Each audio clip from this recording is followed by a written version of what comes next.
Hi guys, welcome back to Barbie's Kitchen. Uyu munsi ngiye kubereka ukuntu mwategura spaghetti bolognese. Muri spaghetti bolognese turakoresha seleri, tungurusumu ebyiri, sauce tomate, ibitunguru bibiri, indimu imwe yuzuye, inyanya eshatu, poivron imwe, black pepper, paprika, curry powder, rosemary na viande hachée na spaghetti n'umunyu. Tugiye gutangira dukata inyanya zacu.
Ubu tugiye gukata seleri.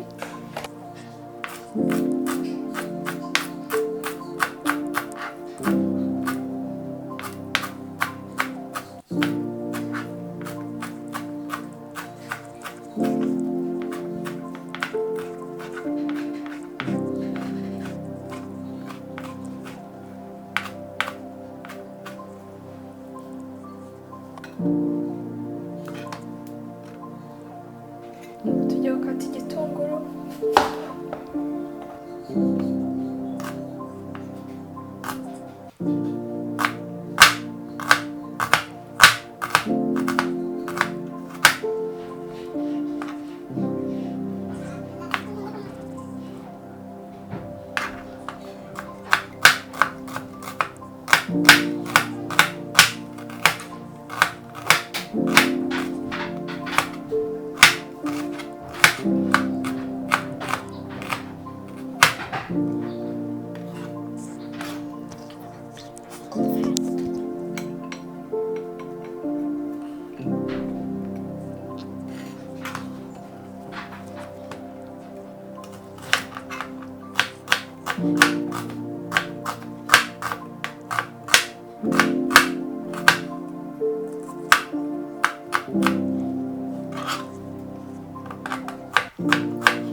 turangiza dukate na tungurusumu.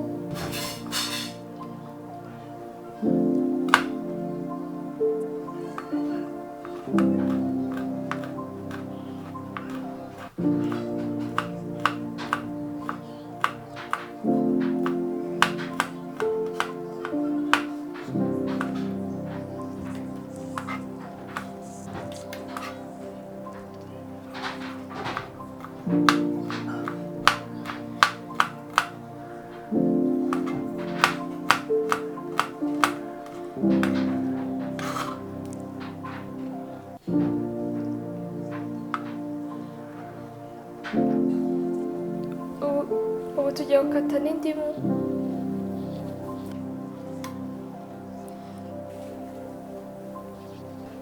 Ubwo tumaze gushyiraho amazi yo gutekamo amakaroni, tugiye gushyiramo amavuta. Twashyizemo amavuta kugira ngo amakaroni ataza gufatana yahoze. Turangiza dushyiramo amakaroni yacu.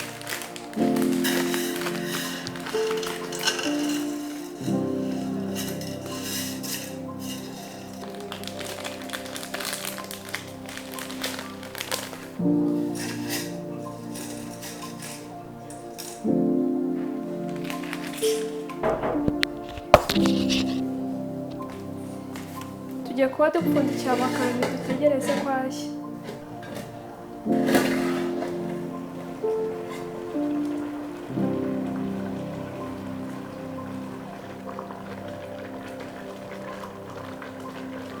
Ubu ngiye gushyira umunyu muri makaroni zacu.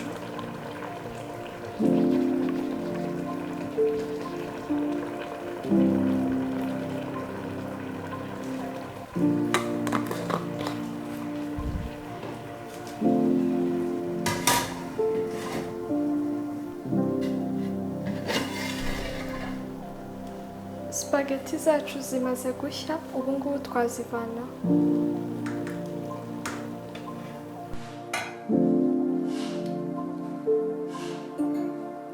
Tugiye gukaranga vyandashe.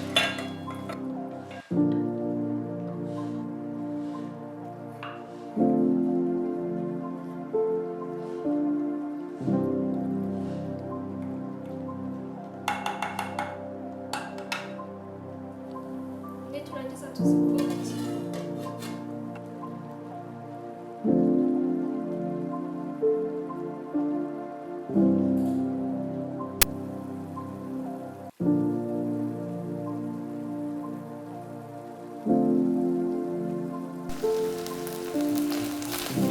Ivyandashe zacu zimaze gushya, ubu ngubu twazimya.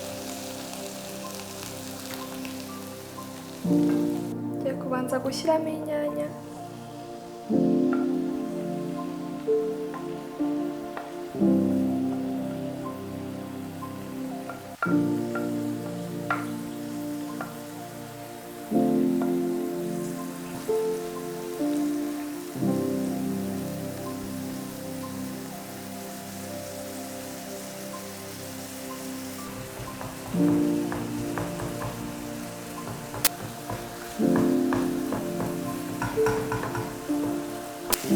Turangiza dushyiremo poivron.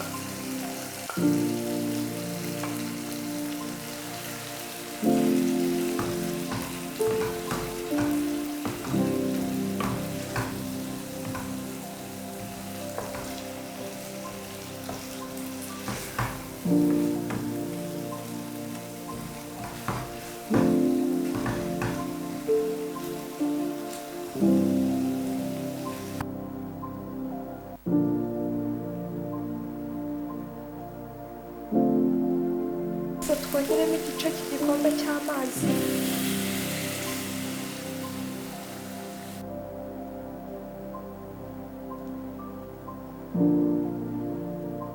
Dushyiremo sosi tomate.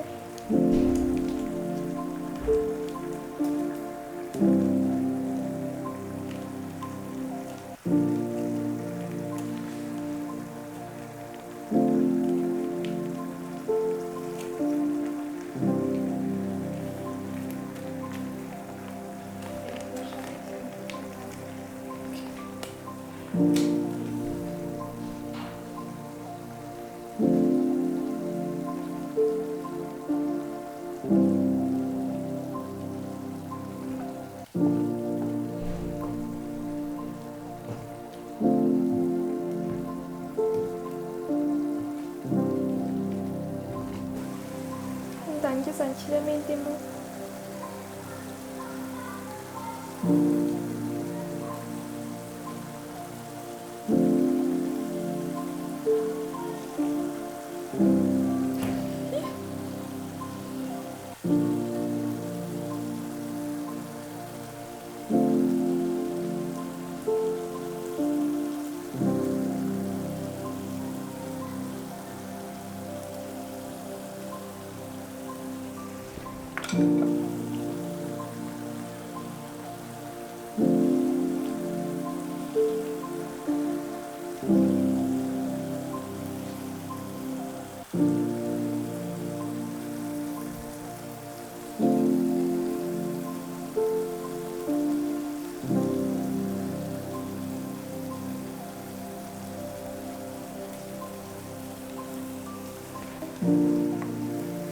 Dushyiremo umunyu.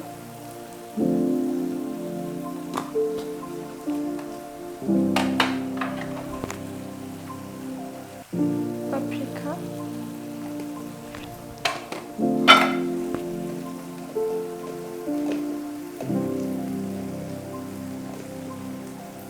Curry powder. Black pepper.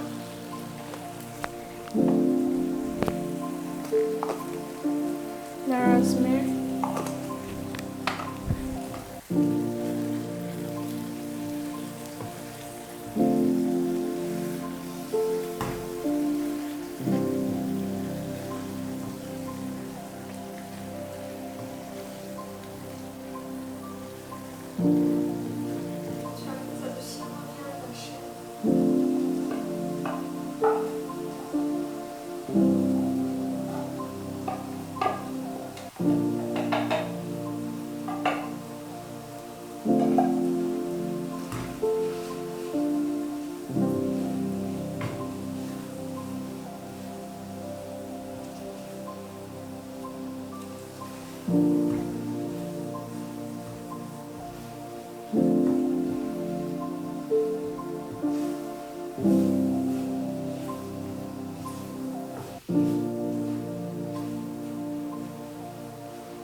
Niturangiza dushyiramo igice cy'igikombe cy'amazi.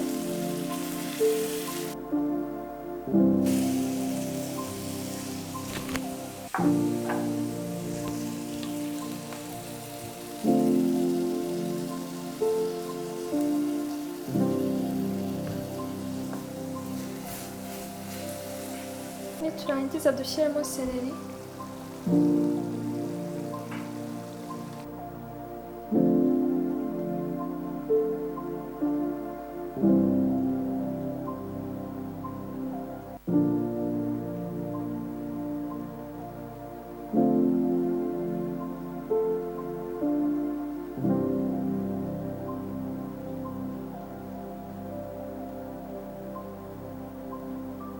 Yandashe zacu zimaze gushya, ubu twazimya.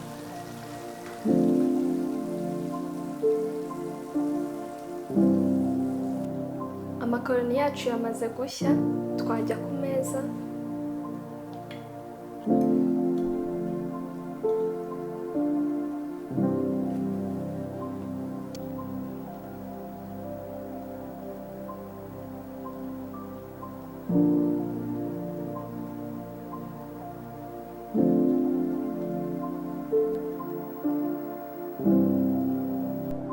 namwe ndabashishikariza kuzabikora mukazanyandikira ibisubizo byanyu muri comment section.